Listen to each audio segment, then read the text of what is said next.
Hello, I'm going to talk about my thoughts on a book called Doctor Sleep, which is the sequel to The Shining by Stephen King. And I can't really talk about Doctor Sleep without first talking about The Shining, which, of course, probably like most people, I saw the film a long time before I came across the book, a long time before I'd even read anything by Stephen King.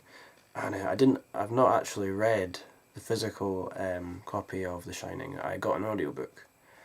And my experience of the audiobook was a little strange because the I think it was the way the tags were done on it, rather than it was all separated into discs 1 to 17, I think it was. And the way the tags were done, when I tried to play it on my MP3 player, rather than getting all of disc 1 first, I got the first track of every CD. So it was like watching a weird film version of The Shining where it was skipping around through the plot. So I had a bit of a strange experience of The Shining, but I did reorder the tags and I did listen to it properly, and I came away not overwhelmed. I thought the film was much better. I thought it was just a bit flat and not as... It was never quite as nuts as I thought it was going to be.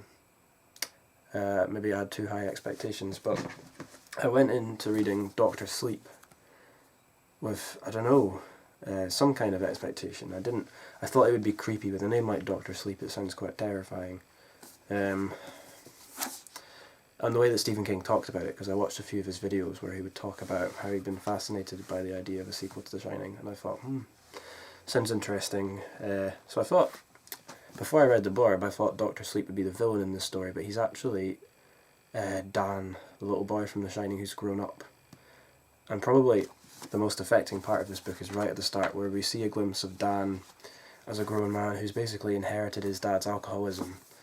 And Stephen King, I guess, having experienced alcoholism firsthand, writes it in a way that he really does the opposite of selling it. He makes drinking large amounts of booze seem pretty damn repulsive, and repulsive is something he does very well.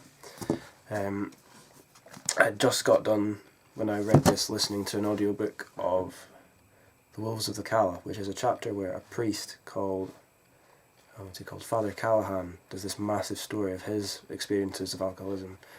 And that was pretty vulgar, but I would say it's just a little part in the prologue of Doctor Sleep, a chapter or so where you see one day in the life of, or the last day of Dan Torrance's life as an alcoholic, and it's really nasty. The various murders in the book are easier to read than that, I would say.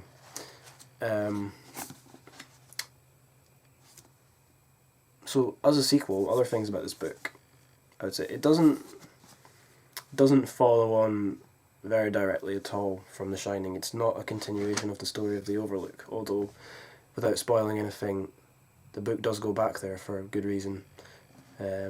It's more just a continuation of the story of Dan Torrance.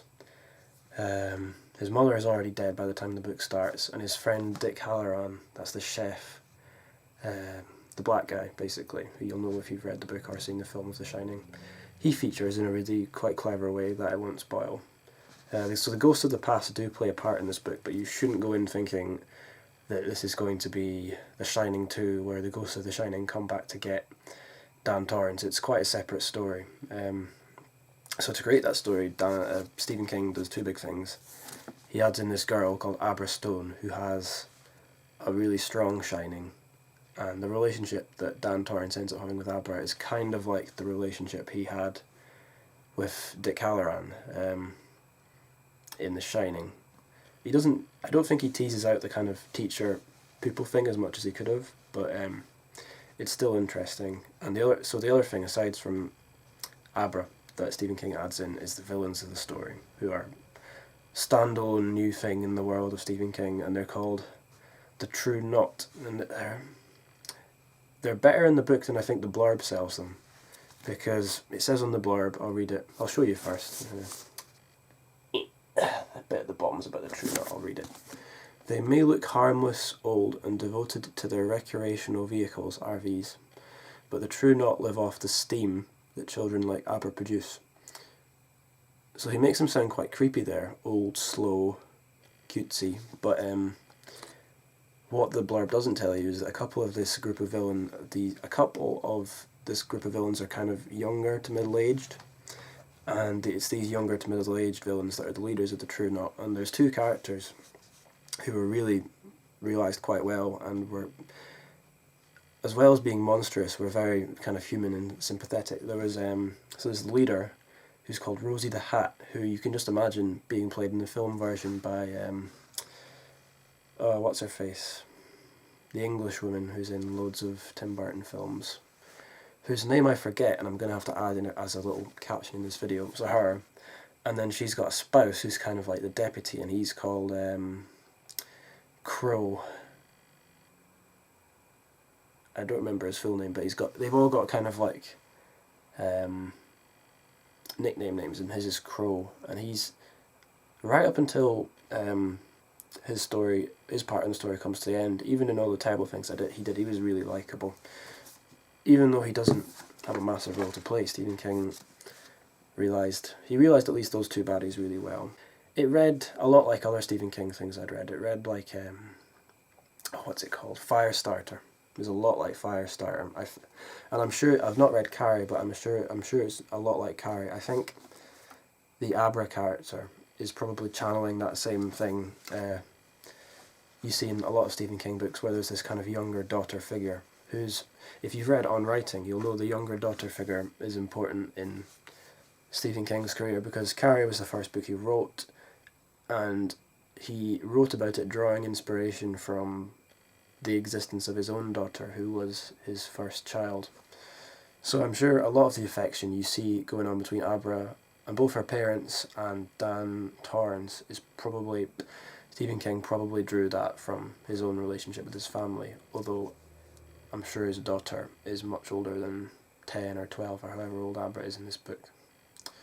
So yeah, if you enjoy Stephen King books, if you've got a special thing for The Shining, do get this book. If you're thinking of buying it out of the blue, read The Shining first, or listen to the audiobook, because Stephen King says it in his little afterword. This is not a sequel to the film version of The Shining, because the film version of The Shining is missing. It's lacking the details that the book has. They differ on various points. Yada yada yada. So basically, it's not in continuity with the film if you've only seen the film. But if you have read The Shining and want more, this is a good one.